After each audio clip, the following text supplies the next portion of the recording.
नमस्कार दोस्तों, मैं हूं आदित्य शर्मा। स्वागत करता हूं आप लोगों का एक बार फिर से एक और नई वीडियो पे। सबसे पहले आप सभी को, पूरी फैमिली को स्वतंत्रता दिवस की हार्दिक शुभकामनाएं। उम्मीद करता हूं कि जो देशभक्ति जो आज आप लोगों में जागी है, हर बार जागती है, वो लंबे समय तक चले, एक दिन के लिए सीमित ना रह जाए।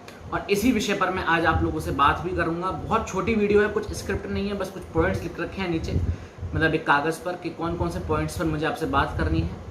केवल अपने मन की बात जो मैं बहुत समय से करना चाह रहा था, लेकिन सही मौका शायद आज है।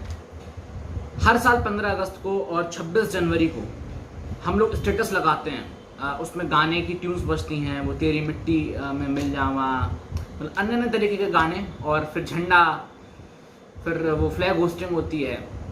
लेकिन जो झंडे हम लोग खरीद के लाते हैं ना कभी कभार, वो 15 अगस्त के 16 अगस्त को और 26 जनवरी के 27 जनवरी को हमें नहीं पता होता कि वो झंडे कहाँ चले गए। अब आप भी जानिए कि कितनी ज़्यादा देशभक्ति हम लोगों में है। अब आप लोगों का सवाल होगा कि यार ये तो क्या आदमी है कि जो सवाल उठा रहा है हमारी देशभक्ति पे, हम तो बड़े देशभक्त हैं। क्या देशभक्त हैं आप? क्या वाकई में हमारा देश जो है, आज जब हम लोग आज़ादी के 75 साल के बाद, आज 75th हमारी एनिवर्सरी है, उसके बाद क्या आज हम लोग ये कह सकते हैं कि ये सफलतम 75 साल रहे हैं? मुझे नहीं लगता।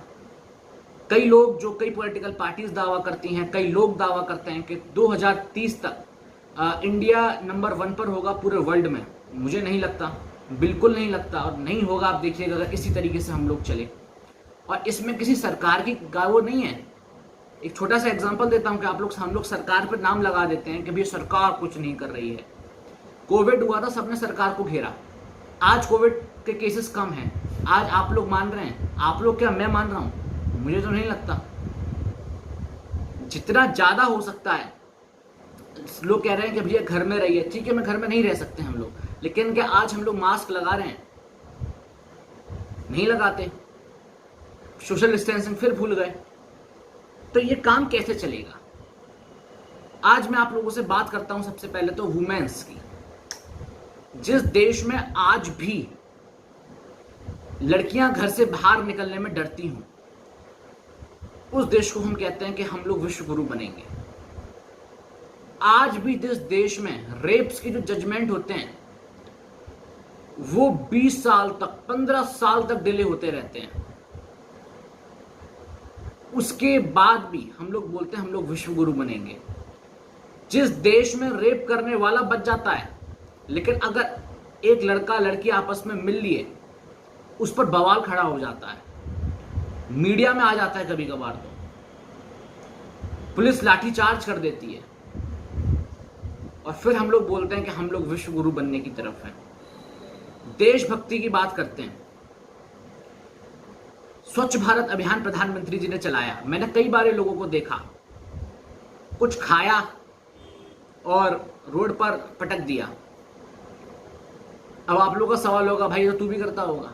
जी नहीं, मैं 100% ये कह सकता हूं कि जो ये वाली आदत है ना कि कुछ भी खाया और रोड पर पटक दिया, मैं कोशिश करता हूं कि जितनी ज़्यादा कंट्रोल हो सके उतनी ज़्यादा कंट्रोल करूं। मैं अपने पॉकेट्स में रखता हूं जो भी अपना वेस्ट होता है, लेकिन लोगों को मैंने ये देखा कि लोग रोड पर फेंकते हैं और उसके बाद ये और बोलते हैं स्वच्छ भारत, मतलब एक तरीके से मजाक उड़ाना। उनको लगता है कि प्रधानमंत्री का मजाक उड़ रहा है, लेकिन ये मजाक तो आप लोगों का उड़ रहा है। इसको हम लोग देशभक्ति बोलते हैं।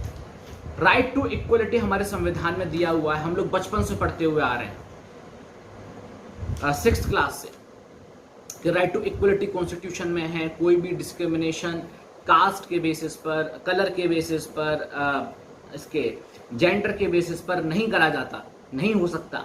लेकिन क्या आज ये ग्राउंड पर हम जब देखते हैं तो एग्जिस्ट करता है? अब हम लोग जब वुमेन्स के बारे में बात करते हैं तो हम लोग बोलेंगे आजकल तो हमारी बेटियां पायलट बन रही हैं, आजकल तो हमारी बेटियां जो हैं वो सब काम कर रही हैं। बिल्कुल कर रही हैं, इंप्रूव हो रहा है, लेकिन कितनी बेटियां पायलट उड़ा रही हैं? शुरुआत हुई है ना अभी, और कितनी टोटल बेटियां हैं?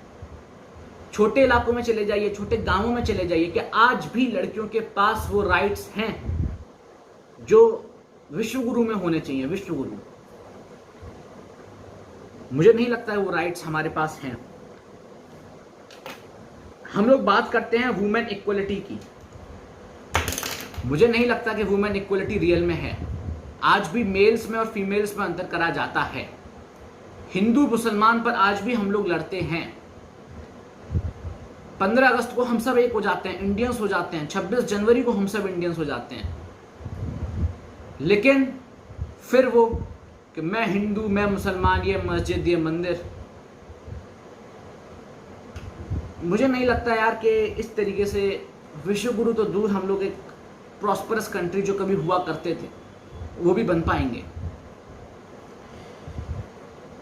हिंदू मुसलमान, इलेक्शंस का टाइम आ रहा है। अभी 2022 में चुनाव है, उत्तर प्रदेश में है और भी कई राज्यों में है।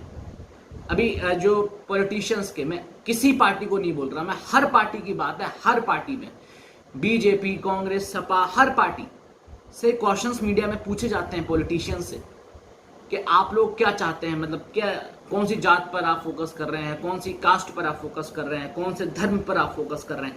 क्या कोई पॉलिटिशियन जो एमएलए है, एमपी है, वो एक कास्ट का एमएलए एमपी होता है? अगर नहीं तो फिर वो क्यों एक कास्ट को ही अपना एक वो रखता है, फोकस रखता है?